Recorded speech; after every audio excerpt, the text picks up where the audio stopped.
Good afternoon. I'm Dale Summers, Truckin' Bozo. Ritchie sent me the video from YouTube of where that guy in the stands at, where was that, Texas, where they were playing? Yeah, that's Arlington Ballpark. Okay, the Rangers and Oakland Raiders were playing. And you didn't see... No, the Oakland A's. Oakland A's, okay. Yeah, right, yeah. I'm thinking of the football team. Anyway, what happened was the guy hit a foul ball. It hit the fence, but came back onto the playing field. And Josh Hamilton, an outfielder, picked it up. Of course, you don't see that. And he tosses it up to this guy who's leaning over the rail to get it. You can see his son right beside him. And the guy reaches over too far. He goes over the rail. Now, you don't think it's a big deal. In fact, the announcers were talking about it and says, oops, we got a guy fell over the rail out there in the outfield. And then the next thing you see is like he fell down between two fences. He fell down between, I guess they moved the fence for different things, but he fell down between the two of them. And then you see one of the Oakland A's players trying to get him out of there, and he fell right down 14 feet and landed right on his head. And the video clip is very eerie, and you pointed out to me that his little son is sitting next to him while he's falling. I mean, could you imagine? Jeez. His son literally watched his dad go over the rail, and you can see the son standing there watching the whole thing. And then, of course, I guess what happened was he got in between those two walls, and he couldn't turn to land on his back or his knees or his feet.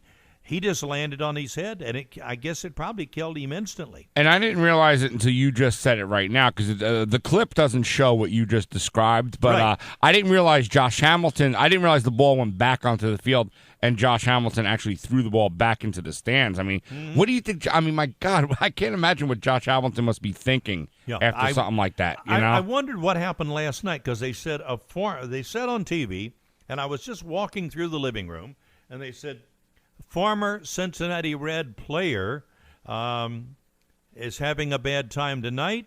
He tossed a ball into the stadium, and a spectator died. And I thought, what?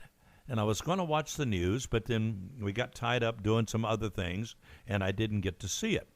I very rarely watch the 11 o'clock news, but that's what happened. It's on YouTube if you want to see it. It's a tough watch, too, by the way. So, it's very tough, tough to watch. It's got the announcers who are more or less making jokes about it. Did you want to hear a little bit of it? Because I still have it queued up. Do you? Okay. I do. So the guy hits a foul ball, and then the video goes back, and it shows the pitcher. They're showing the replay here. But then they replay where the guy went over the wall. Let's hear the audio here.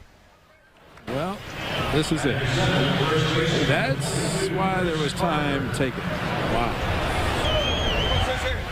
Just for baseball. You were right, Ray. Somebody did tumble. See, it's an opening back there. Yeah.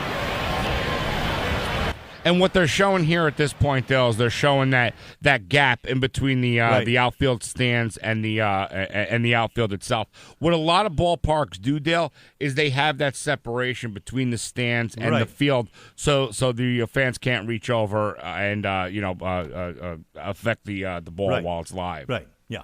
Because like I said, it looks like there's about a foot, because you can see the one Oakland A's player, maybe a coach or player, I don't know, but you can see him trying to get out of that gap where the guy fell into the gap, and it's a tight squeeze. He died instantly, I'm assuming? Is that what happened? Yeah, that's what they're saying. Yeah.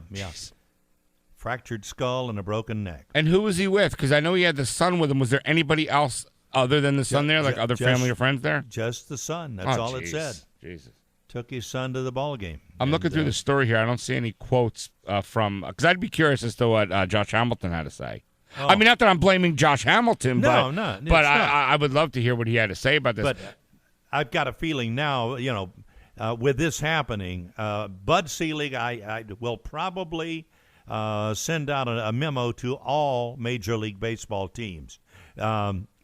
Balls in play on the field, because the players do have a habit of throwing them over the fence and everything else. Yeah, in fact, baseball encourages it. They want the fans to feel like they're involved and such. I've seen that a million times. Yeah, but I expect him to probably say, "Do not throw any ball over a wall. You can throw it under the ground level seats, that run down to the very ground itself, because if somebody falls over the rail, it's only like 2 or 3 feet. But do not throw it up into the stands." One of the other concerns I'd have about Josh Hamilton, too, he has a history of drug and alcohol abuse. And the reason why I make that tie-in is, this is a very traumatic thing. Because you wonder, how could the guy not help but blame himself if after that? Sure, the guy would be alive if. And again, I'm totally not blaming Josh Hamilton, but I'm saying in the mind of somebody who isn't emotionally stable already, that's a tough thing to deal with. Tough thing to deal with. He's got to deal with that the rest of his life. And like I said, and like Ritchie said, not laying blame. It was just a horrible accident, but still, you have to live with it. And your mind plays games with you. If I hadn't have thrown that ball, that kid would still have a daddy. Absolutely. And how do you not think of that? Absolutely. No, you don't. You don't think of it at the time. You're just trying to be the nice guy. And the guy's standing there wanting the ball. And Josh Hamilton tossed it up to him. And the guy leaned over too far, and he went down. Anyway, it's a horrible situation. But I predict Bud Selig will probably do something to stop it. Throw it into the ground level seats. That's all. Do not throw it over any fence. Walk up to the sides and hand it to a fan. Yeah, do that. Yeah. All right. Okay. Good afternoon. I'm Dale Summers, Truckin' Bozo. It's about 25 away from the top of the hour. Time once again for Truckers News and Interstate Alerts, brought to you by our friends at Prime Inc.